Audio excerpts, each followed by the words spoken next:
Well, as we go around Indiana this week, we begin in Evansville, where the return of air service and some major projects are helping to reshape the region's front door.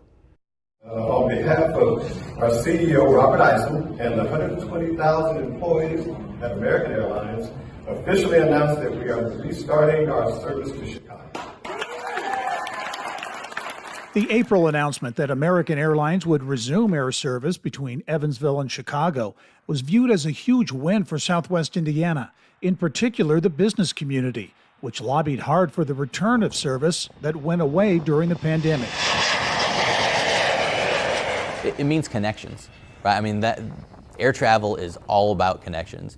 And so it adds about 120 destinations out of Chicago, and which between the three hubs will get us to 200 destinations, one-stop destinations out of EVV.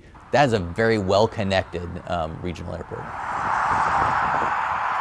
The return of service to Chicago comes as passenger traffic in Southwest Indiana is on the rise, up double digits over last year. Using American as an example, compared to pre-pandemic, they're going to be up 36% once Chicago comes back.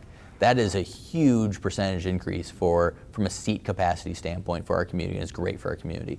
But then we have added leisure. So we've added Breeze Airways, started in February, so they're going to Orlando International. But then Allegiant, who we've had for several years, has expanded service, St. Pete Clearwater, and then will additional service to Orlando Sanford. And that really does create, we talk about quality of place in our community.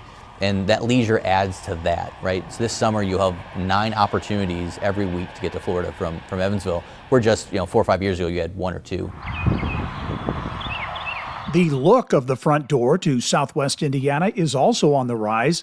In 2019, Evansville dedicated a refurbished $20 million passenger terminal.